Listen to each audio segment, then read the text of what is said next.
So, let's just get right to it. We are all asking the same question. Is an AI coming for my job? It's a conversation that's, absolutely full of anxiety, a ton of hype, but what's really going on? Let's dive in and try to separate the facts from the fear. We really have to start right here. This is a pretty chilling warning from Geoffrey Hinton, one of the people they literally call a godfather of AI, when one of the architects of the entire technology sounds the alarm and, get this, dramatically shrinks his own timeline for when things could get risky. Well, that's a signal that we all need to start paying very, very close attention. And wow, here's the number that puts that warning into some serious perspective. The investment bank Goldman Sachs is projecting that generative AI could impact the equivalent of 300 million full-time jobs. Let that sink in. This isn't some far-off, abstract idea. It's a concrete forecast that can affect hundreds of millions of people's lives. So, yeah, it's completely understandable why there's this AI tsunami of anxiety just washing over the entire workforce. This isn't about some distant future anymore. We're seeing the first waves hit right now, and they are absolutely making headlines. And just look at who's being affected. We're not talking about a few small companies. These are the giants of the tech world. In just the first half of 2023, we saw over 100,000 tech jobs disappear from companies like Amazon and Microsoft. And IBM, they were incredibly direct about it, saying they plan to replace almost 8,000 HR roles specifically with AI. And that really is the heart of the matter, isn't it? For years, getting a job in tech or computer science was seen as the safest bet you could make for your career. So if those exact jobs at the most cutting-edge companies on the planet are vulnerable, well, it makes everyone in every other white-collar job start to wonder, okay, am I next? Of course, the minute you bring this up, someone always says, hey, we've seen this movie before, right? Technological shifts have always caused disruption, but in the end, they lead to more jobs and more prosperity. But there's a really compelling argument that this time, it's different, fundamentally different.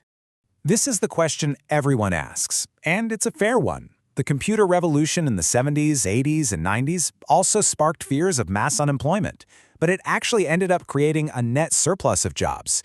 So why should we think the AI revolution is going to be any different? Well, let's break it down. The most important factor here is pace. The computer revolution was, well, a slow burn. It unfolded over something like 30 or 40 years. That gave society, our schools, and all of us as individuals decades to adapt, to learn new skills like typing or using software, and it gave brand new industries time to bubble up. And this right here just lays it all out perfectly. See, computers automated manual and repetitive tasks, think bookkeepers, typists. But AI? AI automates cognitive and even creative tasks. Things like writing code, making art, analyzing complex data. And the pace? What took computers decades is taking AI mere months. 2 years ago, AI making a realistic video felt like science fiction. Now it's here. That kind of speed just doesn't leave much time for us to adapt. And this is the engine that's driving all that change: generative AI. See, older tech was great at organizing or analyzing information that already existed. This stuff, it creates things that are brand new. It's moving from just sorting things to actually creating them. And that's exactly why it's starting to impact jobs we once thought were totally safe.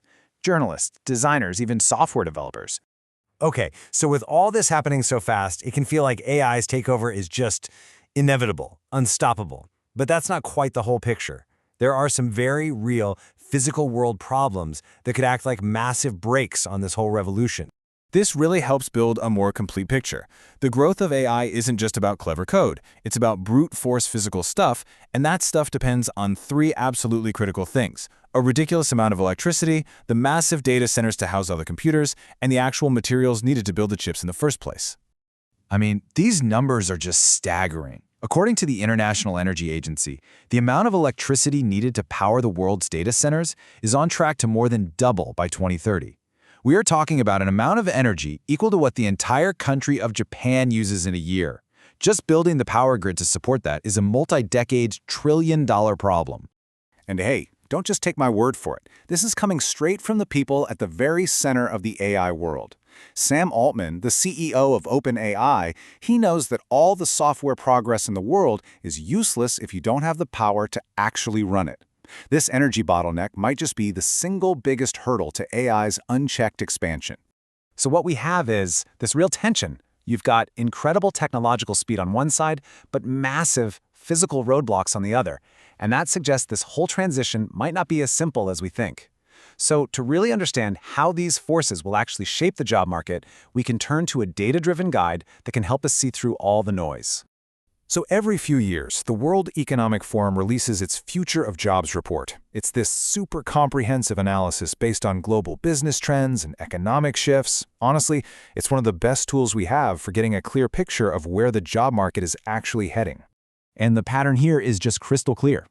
On the left, you see jobs that are all about processing information that already exists, roles that AI is frankly perfect for automating. But on the right, you see jobs that are about creating, managing, and analyzing brand new systems, roles that need deep analytical skills and strategic thinking. And here it is, the bottom line from the WEF report. They project that while new technology will create about 78 million jobs, automation is going to displace 92 million. That leaves a net global deficit of 14 million jobs. This completely contradicts what happened with the computer revolution, and it suggests this transition is going to be a lot more challenging for a lot of people. Okay, that's a sobering forecast.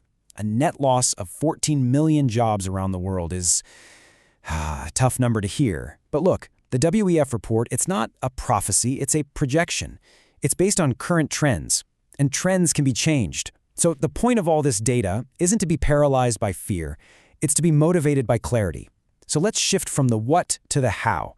This is your career survival kit. This is the question that really matters for every single one of us. It's just not enough anymore to be good at the job you have right now. The new game is being good at adapting to whatever the next job is. So what does that actually look like? The path forward isn't about trying to outthink a machine. It's about completely redefining what makes you valuable. It really boils down to a three-part strategy. First, double down on the skills that are AI hard. You know, the things machines are still terrible at. Second, don't just use the new tools, really understand the logic behind them. And third, you have to start treating your career like it's a piece of software that needs constant updates. And the World Economic Forum is really clear about this. The skills that will be most in demand have nothing to do with competing with AI's processing power. It's all about what AI can't do. Analytical and creative thinking are right at the top. And that's not about being an artist. It's about seeing patterns that other people miss and connecting ideas in new ways. Then you have things like leadership, empathy, resilience. These aren't soft skills anymore. They are the critical skills for surviving change. Your value won't come from just having these skills, but from applying them through the technology. The goal isn't to become a machine, it's to become a better human partner to the machine.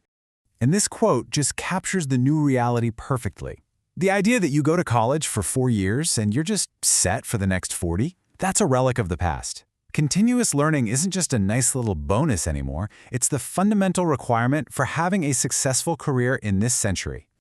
So, here's the crucial point. This isn't some future event we need to watch out for. The revolution is already here. It's being baked into the tools we use every single day. The disruption is real, it's undeniable, but so is the opportunity. The future isn't going to belong to the people who can code the best AI. It's going to belong to the people who can ask the best questions of it. It belongs to those who use these tools not just to be more efficient, but to be more creative, more connected. The old career ladder is broken. The new path is one of constant learning. And the only question left is, are you ready to start building it?